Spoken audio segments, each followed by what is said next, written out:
Друзья, всем привет! Казалось бы, что сложного в замене шаровой, согласитесь? Зашел я, значит, посмотреть, что снимает народ, подсмотреть, может быть, некоторые моменты. Кто с ямы тянет рычаг, чтобы вытащить шаровую, кто также делает это на подъемнике. Но не у всех ведь есть такие возможности. Для чего вообще это делают, я не особо понимаю. Более того, я удивился, когда увидел, что человек вынимает шрус для того, чтобы выбить шаровую сверху, там с помощью сбила можно это сделать. По-моему, это перебор. В этом видео покажу, как определить стук и как ее легко поменять. Поехали!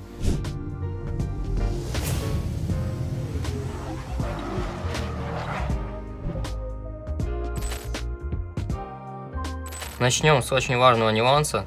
Точно так же народ меняет шаровые, и хоть бы кто-нибудь смазал их.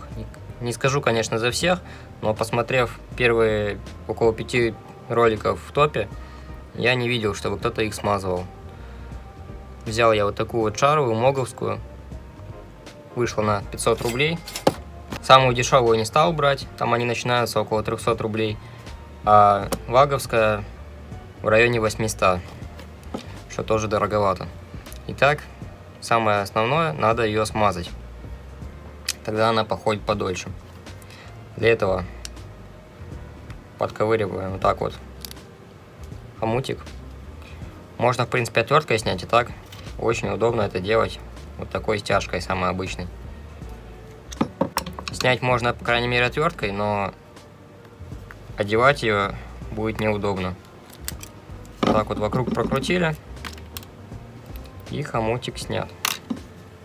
Сейчас посмотрим, сколько там смазочки. При условии того, что это не самый дешевый вариант. Плотненько она здесь сидит.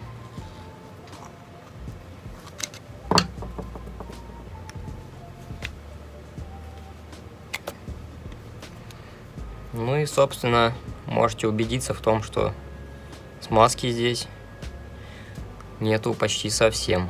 Она, конечно, есть, но я думаю, в самых дешевых версиях ее нету в принципе. Вообще, для шаровых опор, различных наконечников и так далее, используют смазку ШРБ-4. У меня же есть смазка, которая очень тяжело вымывается, если вдруг порвет пыльник. Поэтому я буду использовать ту, которая у меня есть. Всякие там литовы не советую использовать. Лучше ШРБ-4. Сильно много не нужно. Вот примерно вот так вот по всему кругу. Кто-то ставит вот здесь сзади масленку, сверлит отверстие. Продаются специально такие болтики. Выкручивает его и добавляет еще туда смазки. Но в данном случае я не буду этого делать. Можно немножко в пыльничек набить, но в принципе, если вы сюда более-менее нанесли, туда, я думаю, уже не требуется.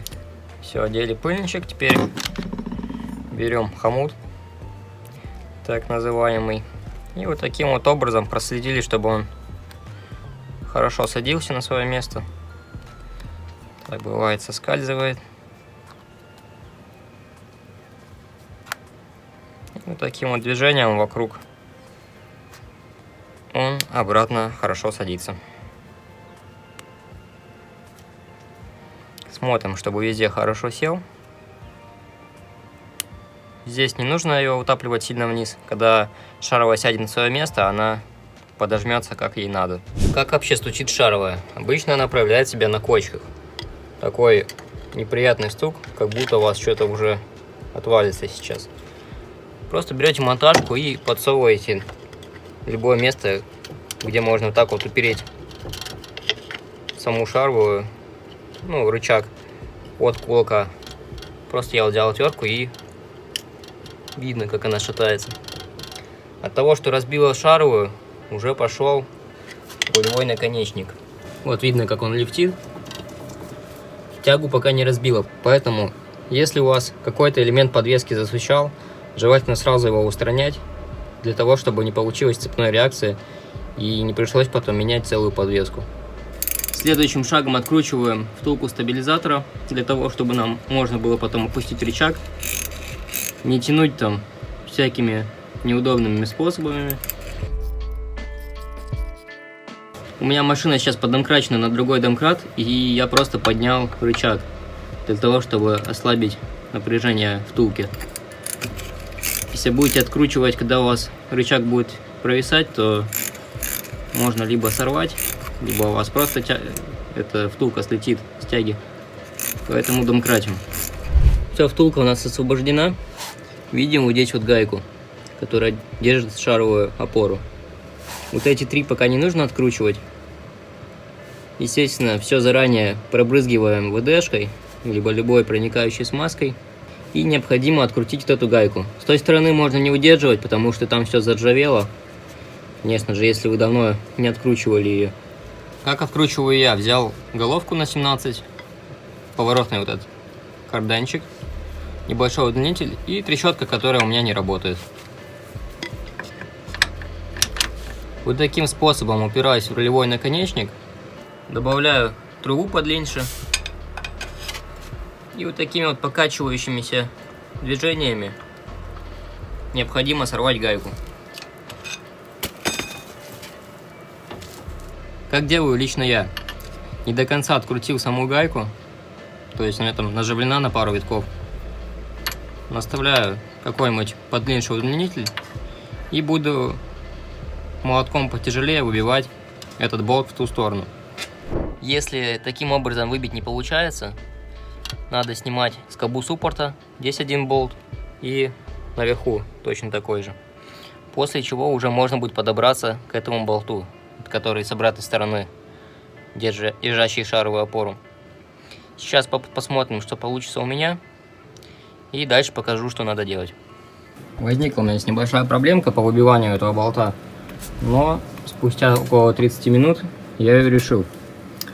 Расскажу, что делал, чтобы вам это сделать побыстрее. Вот так вот, таким образом наставлял трубу на тот болт, и вот таким вот инструментом посильнее бил.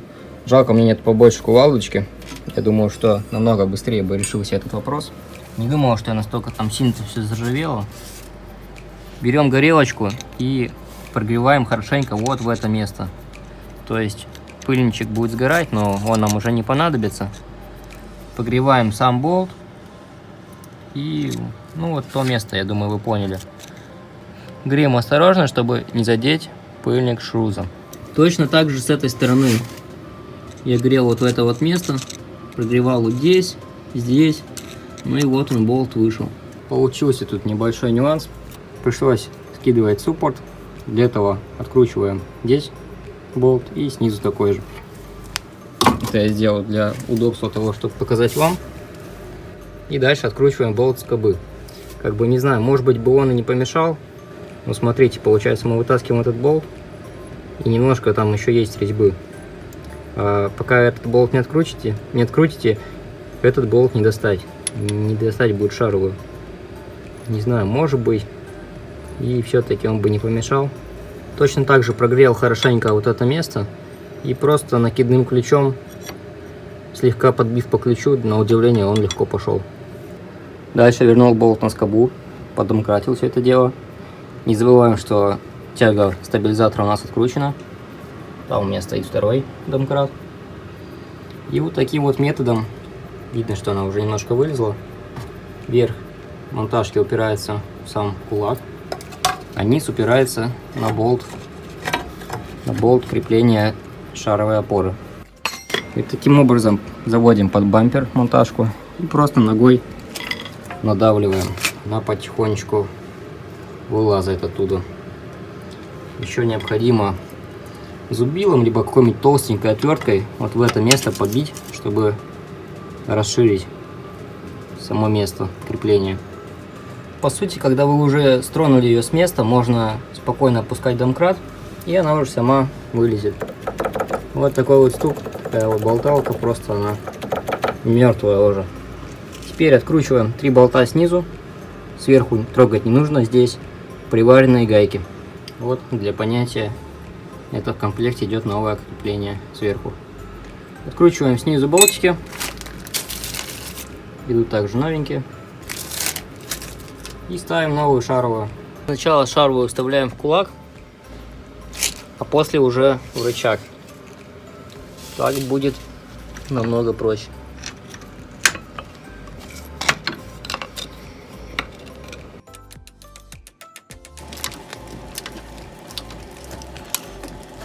Зажал шаровую, теперь отводим ее в сторону и домкратим рычаг. Смотрим, чтобы втулка входила в свое отверстие.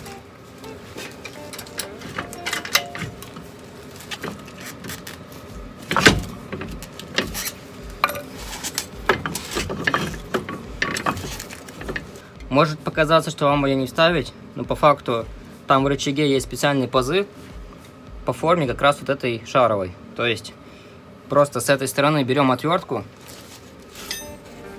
вот таким образом.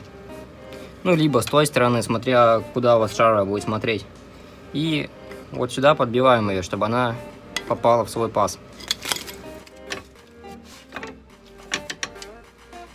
Ставим на место.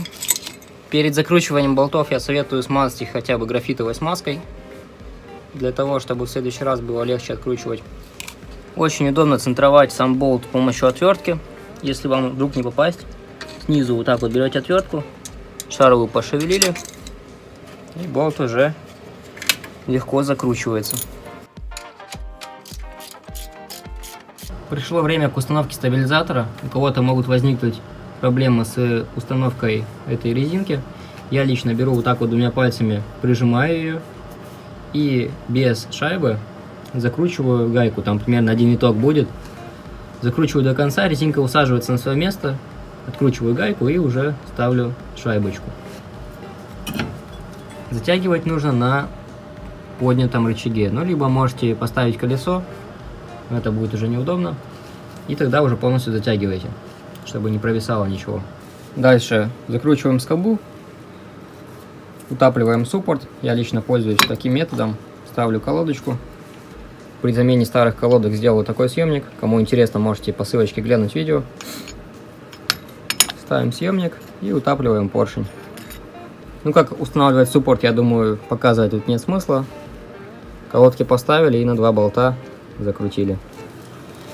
Ну а теперь мне предстоит еще замена рулевого наконечника. Показывать это, естественно, не буду, тема уже другая. Точно так же наконечник сейчас смазывал, там вообще не было смазки. То есть это обязательная процедура. Друзья, если вы еще не подписаны, заглядывайте ко мне на канал, там есть еще много полезных роликов по ремонту Пассатов.